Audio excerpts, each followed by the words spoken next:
Hello guys. Okay, sa mga Capricorn, itong inyong message today.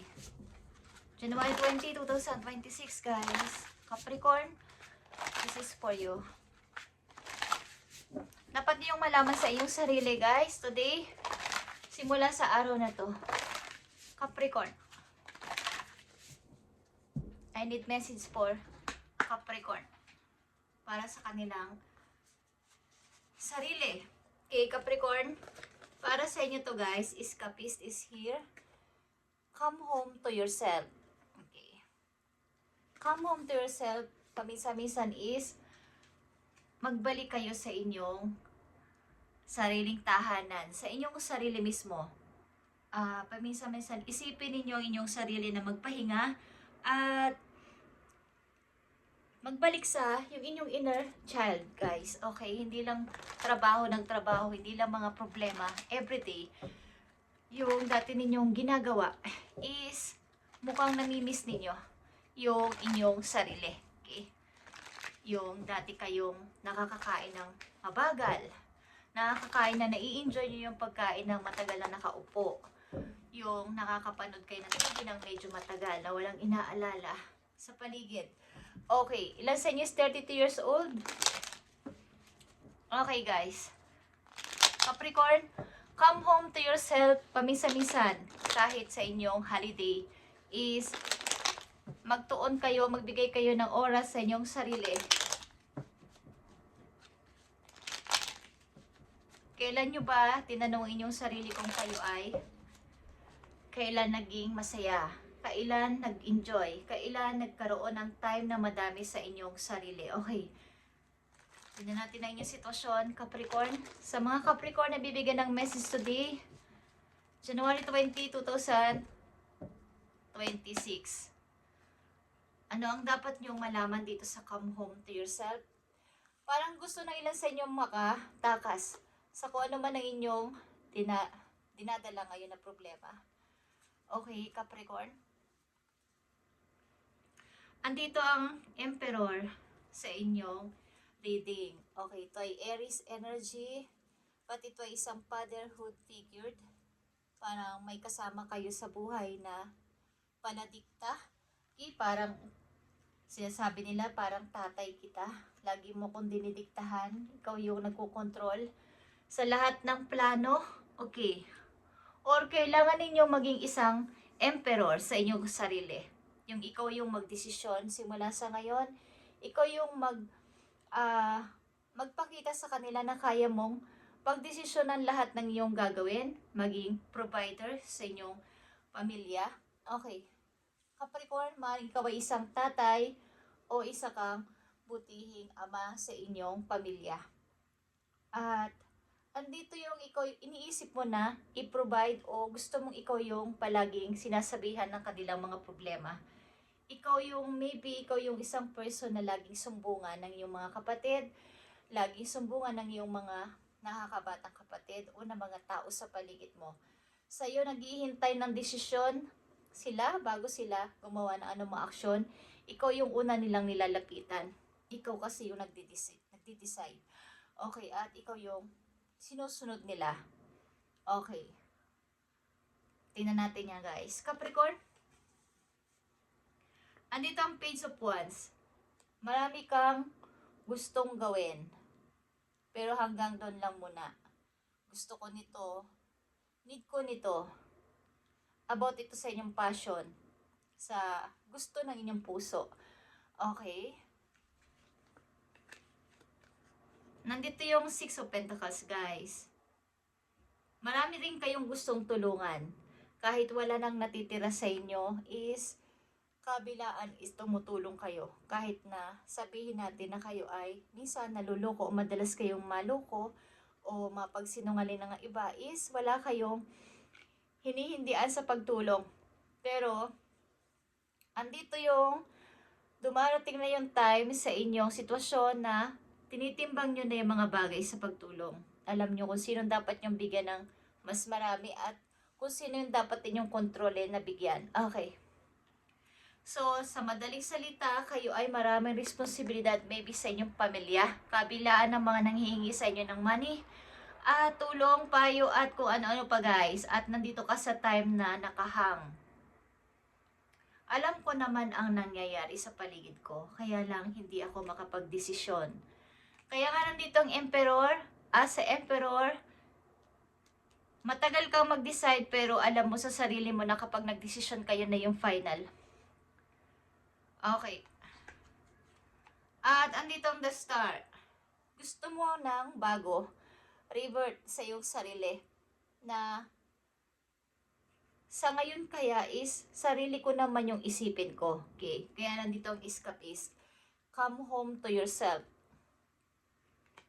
Pinapakita sa iyo dito sa iyong reading, sa iyong message na pakaramdaman mo ang paligid mo, hindi lahat ng sitwasyon na mga taong lumalapit sa iyo kailangan kang magsagot ng oo, kailangan kang wagi hindi. Okay, kailangan mo ding magbigay ng panahon sa iyo sarili at oras.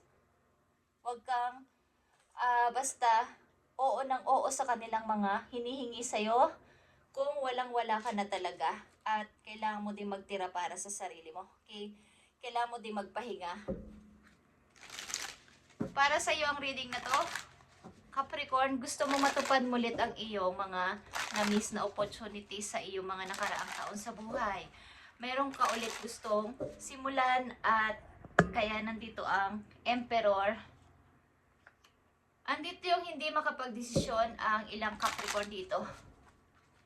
Sapagkat maaring kayo ay kabilaan ang responsibilidad but marami kang pangarap sa buhay. Matulungin ka rin person, wala kang pinahihindian. Maaring madalas ka nilang maloko o hinga ng pera. Okay, sa ilang Capricorn na nandito. Tingnan natin ang maaaring dapat yung gawin o dapat ninyong pag-ukulan na ng pansin ngayong 2026. Simula sa araw ito, January 20, 2026. Okay, Capricorn. Actually, meron ka ritong dalawang star. Okay. Ito ay star. At ang next dito sa escapist ay stars pa rin. You can manifest your every wish. Okay. Nasa mga kamay mo ang ikakaunlad mo. Capricorn, kailangan mo lang dito ay makapagdesisyon na at itigil ang mga pagkuha ng ilang mga responsibilidad na dapat ay hindi na para sa iyo. Okay. Mga dapat ninyong gawin, dapat yung malaman sa inyong mga susunod na hakbang sa buhay. Okay, Capricorn. Tingnan natin. Okay. Andito ang Two of Pentacles, guys. Nagpapahiwatig ito sa iyo na merong magdarating na mga opportunity sa iyo at hindi ka magkanda-ugaga o magkakanda-ugaga sa pili. At ito ay nangangahulugan ng yung pag-unlad sa money. So ikaw ay maghanda sa iyong sariling energy na ikaw ay magpalakas. Maging ngayon 2026 ikaw ay maging active. Huwag masyadong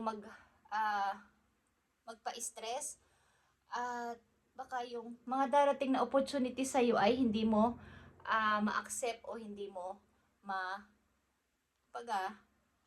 wala kang mamalayan na nandyan na pala. Meron palang opportunity. Meron palang may mga chance pala sa paligid. Okay. So, magdaan ka ng oras, ng panahon, ng energy sa iyong sarili, hindi lang basta pagtulong at pagbibigay ng maraming panahon sa ibang tao. Okay, Capricorn? Mga dapat yung malaman guys na kayo ay may mga paparating na bago sa iyong buhay at matututunan mo ng tumawa o ngumiti ng napakaayos sa mga susunod mong araw sa iyong buhay. Kaya matuto kang maglaan ng oras at mga pagpapahinga sa iyong sarili. Ace of Cups ito ha, guys. Okay, Capricorn. At nandito ang Eight of Cups. Pagpapalaya sa mga taong talagang nag-escape sa'yo, pinabayaan ka, hindi ka binigyan ng halaga, hindi ka binigyan ng value. Pagpapalaya sa kanila ng buong puso, pagamat mahal mo sila o mahal mo siya, ano man yan, karelasyon man yan, pamilya man yan, or what is, Harapin mo yung bright side, yung paparating pa. Okay, Capricorn. Yeah. Alam mo ba yung mga papating sa'yo, napakaganda ito, is Seven of Wands. Okay. Pagtatagumpay sa buhay ito. Bagamat wala kang masyadong mga ini-entertain na tao sa buhay mo, sapagkat maaaring marami sa'yo ditong maiinis, magagalit sa iyong pagbabago, sa iyong pagtalikod sa kanila, pero andito yung pagkilala mo at pagbabalik mo sa iyong sarili. Come home to yourself. Capricorn, okay. Nakakaramdam ako ng mayroon kayong pagod sa inyong kalooban. Okay. Parang gusto nyong mag-escape o mag-skip. Okay. Kumbaga, pag kayo ay nanonood ng pelikula at may mga nagsasalita pa, may mga nagpapaliwanag pa ng anong klase yun, miss, may nakalagay dong skip. Okay. So, ang ilan sa inyo ay ayaw nang pakinggan pa ang mga walang kabuluhan na bagay sa buhay nyo, drama ng mga tao sa paligid. Gusto nyo i-skip ang mga yun. Okay. Capricorn, mga paalala pa sa'yo. Ito man ay good and bad. Paalala sa'yo to. Okay, I need 2 messages for Capricorn. Paalala mo sa kanila. January 20, 2026. Okay. Paalala sa inyo na kayo ay mag-keep ng inyong money simula sa araw na to, guys. I-hold nyo to ng mabuti. Huwag nyo basta-basta ipamigay or ipahiram sa iba, guys. Kasi nagbabadya yung ups and down sa inyong money. Okay? Kaya kayo ay mag-hold. I-hold nyo, itabi nyo, huwag nyo ipagsasabi ko sa inyo tinago, sa inyo nilagay, o sa inyo inilalagay na bangko. Okay? Guys, ayaw nyo naman bumalik sa sobrang hirap ng buhay. So, kailangan nyo magtipid o huwag magbigay ng basta-basta sa ibang tao na inyong pinaghirapan naman. Okay? Dapat yung malaman, guys, nandito ang the world. Okay? Nagbabadya din kayo mag-travel. Ilan sa mga Capricorn, nagbabadya o mag-a-appear sa inyo ang travel. Okay? May opportunity ng travel para sa inyo. Capricorn, papunta kayo sa ibang lugar o ibang bansa. Another country. At nandito din ang moon. Kung andito yung good in, mayroon din namang bad. May mga reflection galing sa nakaraan pa din at mga taong mang-aabala sa inyo, mga magte-text or tatawag, mga galing sa nakaraan. At pilit kayong ginugulo o guguluhin sa inyong pananahimik. Okay, guys. Capricorn, isipin ninyo ang pagbabalik sa inyong sarili. Come home to yourself. Hindi masama ang pagtulong at pagbigay ng time sa ibang tao. Bigyan nyo ng mas maraming time ang inyong sarili kaysa sa iba. Simula sa araw na to, Capricorn.